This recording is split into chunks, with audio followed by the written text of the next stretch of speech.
Friends, मैं सौरभ एक बार फिर आपके सामने अपने चैनल फार्मा एलेक्सर में। और आज एक नया टॉपिक लेके आए हैं। इसमें हम पूरी जर्नी ऑफ फार्मेसी को समझेंगे, जो कि एक हमारे फार्मेसी सिलेबस का भी पार्ट है। और जो लोग फार्मेसी से जुड़े हुए नहीं हैं उनके लिए भी एक इम्पॉर्टेंट चीज है समझने के लिए कि किस तरीके से ड्रग में नई नई नई चीजें आई।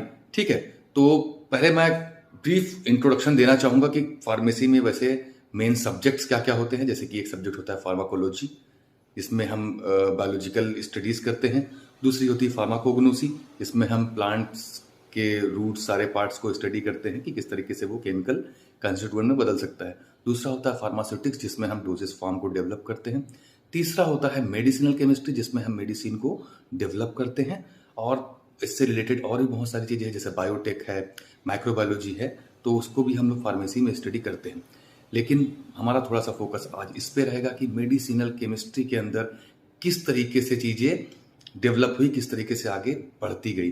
तो जिसमें हम लोग एक टॉपिक है सब सिलेबस में जिसका नाम है रोल ऑफ मेडिसिनल केमिस्ट, या फिर history and development of medicinal chemistry. तो इसके अंदर मैं बताना चाहूँगा कि हजारों साल पहले से बहुत सारी जगहों पे लोग रॉ मेडिकेशंस यूज़ करते थे। जैसे कि इंडिया हो गया, इजिप्ट हो गया, चाइना हो गया, ग्रीक्स हो गए, रोमन्स हो गए, ये ड्रग्स को यूज़ करते थे in the form of raw material. जैसे कि हम भी अपने आज भी ट्रेडिशंस में यूज़ करते हैं। जैसे कहीं घाव हो गया तो नीम की पत्ती लगा दिया उसके ऊपर, और हल्दी का यूज़ करते हैं कुछ चोट लग जाने पे, तो हल्दी भी एक मेडिकेशन के रूप में काम करती है। दूसरा, हम हल्दी को एज अ ब्लड प्यूरिफायर दूध में डाल के हम पीते भी हैं। तो यहाँ से उसके अंदर मेन कंस्टिट्यूएंट क्या है ये समझने के लिए, और ये हम धीरे धीरे समझे इस बात को कि उसके अंदर कुछ ऐसी चीज़ें हैं जो काम कर रही है। तो उन चीज़ों को प्योरली आइसोलेट करना, निकालना।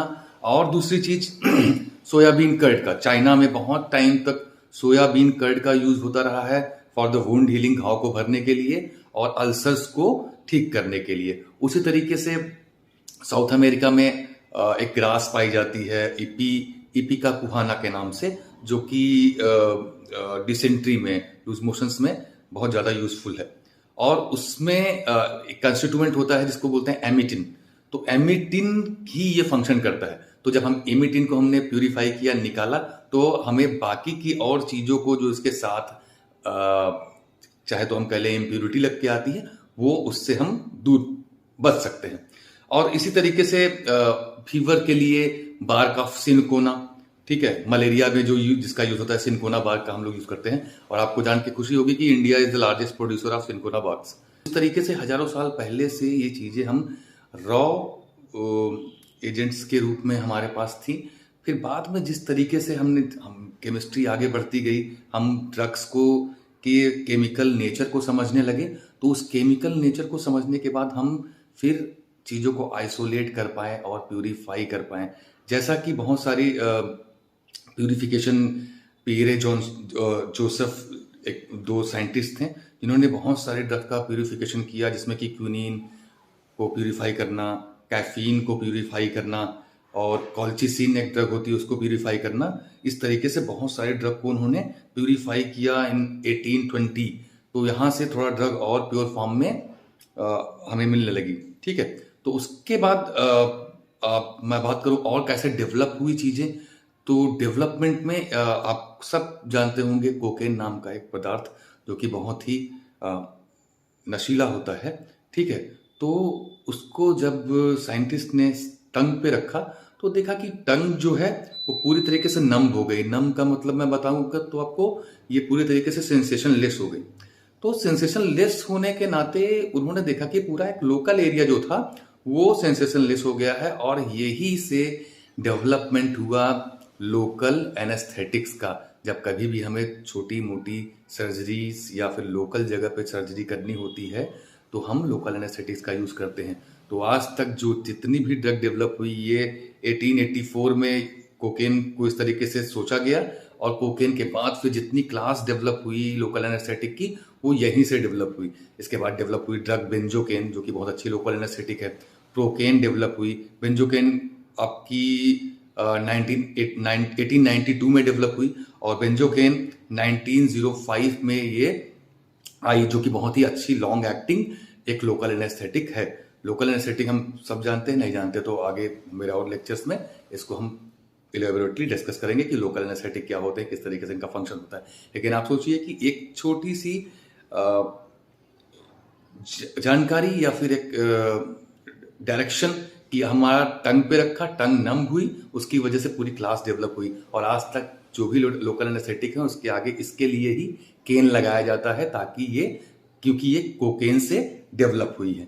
ठीक है, तो और फिर सर्जरीज, मेजर सर्जरीज के लिए जो हम नाइट्रस ऑक्साइड हो गया, डाइथाइल ईथर हो गया, क्लोरोफॉर्म हो गया, इन सब केमिकल फॉर्म को फिर हमने डेवलप किया। और इसी के साथ साथ आयोडीन और फिनॉल का भी यूज एज एन एंटीसेप्टिक हुआ कि जो हम कट और इंसिजन करते हैं उसको किस तरीके से फिर हीलिंग हो, तो वहां पर फिर डेवलपमेंट हुआ आयोडीन का, फिनॉल का। इस तरीके से डेवलपमेंट आगे बढ़ी। और फिर 1870 में सैलिसिलिक एसिड और इनके एनालॉग्स को डेवलप किया गया। सैलिसिलिक एसिड हमें पता है कि आज की डेट में तो ये स्किन पे ज़्यादा अप्लाई होती है, लेकिन इसको डेवलप किया गया था एज एन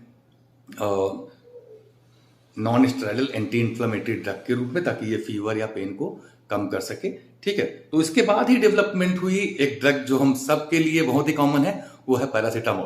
पैरासीटामोल डेवलप हुई 1881 में सैलिसिलिक एसिड के डिराइव होने के बाद, और इसके बाद फिर डेवलप हुई एस्प्रिन और बहुत सारी इस क्लास की ड्रग्स भी डेवलप हुई।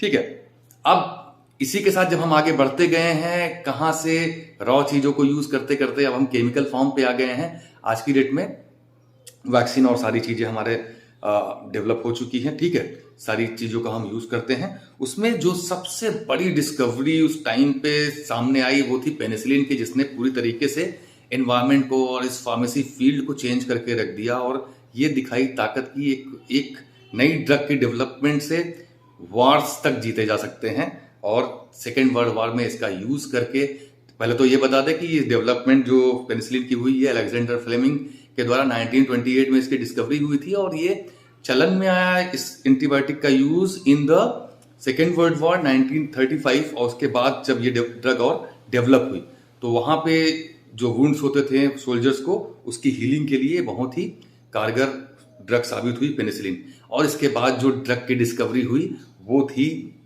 सल्फोनामाइड्स में, जिसमें कि प्रोंटोसिल एक डाई एक्सीडेंटल ये थी एक्सीडेंटल डिस्कवरी थी, जो कि गेरहार्ड डोमैक नाम के एक जर्मन साइंटिस्ट थे, उन्होंने इसको डेवलप किया इन द 1935 में ये ड्रग बनी। और उसके बाद प्रोंटोसिल के बाद पूरी सल्फोनामाइड्स की क्लास डेवलप हुई, जैसे कि आप सल्फानिलामाइड हो गया और कोट्रीमक्साचोल हो गया ना। तो इस तरीके की ड्रग्स जो डेवलप हुई वो यहाँ इसके डेवलपमेंट के बाद ही हुई। तो यहाँ तक ये जर्नी बताने का मतलब ये था कि किस तरीके से एक के बाद एक चीजें इवॉल्व हुई और आगे भी ये किस तरीके से इवॉल्व होगी।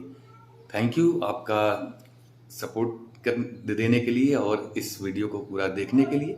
और मैं चाहूँगा कि आप, अगर ये लेक्चर आपको अच्छा लगा हो तो इसे प्लीज़ आप उसमें शेयर कीजिए और चैनल को सब्सक्राइब कीजिए, वीडियो को लाइक कीजिए। थैंक यू, तब तक के लिए नमस्कार।